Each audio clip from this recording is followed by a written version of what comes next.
सोलापूर महापालिकेचा महापौर कोण याची उत्सुकता प्रचंड ताणली गेली होती। मात्र या प्रश्नाचं उत्तर सोलापूरकरांना मिळालं असून अपेक्षेप्रमाणे कोटे गटाचे विनायक कोंडाल यांना महापौर पदाची उमेदवारी देण्यात आली आहे। तर उपमहापौरपदी सुभाष देशमुख गटाच्या ज्ञानेश्वरी देवकर यांना उमेदवारी देण्यात आली आहे। त्यामुळे आपल्या सगळ्यांना कल्पना असेल की सोलापूर महापालिकेमध्ये 87 असं भाजपचं बहुमत आहे आणि 6 फेब्रुवारी रोजी सकाळी 11 वाजता उपजिल्हाधिकारी गणेश निराळी यांच्या अध्यक्षतेखाली महापालिकेच्या सर्व नगरसेवकांची पहिली विशेष सभा होणार आहे आणि या सभेमध्ये महापौर आणि उपमहापौराची निवड होणार आहे। भाजपकडे जे काही स्पष्ट बहुमत आहे त्यानुसार भाजपचंच महापौर आणि भाजपचंच उपमहापौर होणार हे नक्की आहे।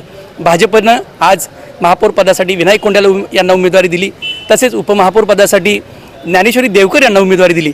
तर विरोधी पक्षाने देखील आपले उमेदवारी अर्ज भरले आहेत।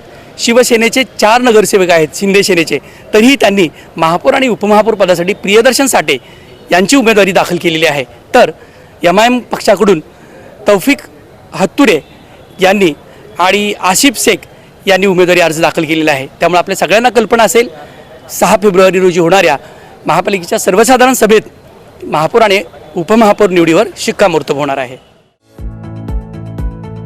Rajmudra Residency Phase 3 Individual Luxury Bungalow. Step into your own space. Premium Bungalow Project at Premium Location.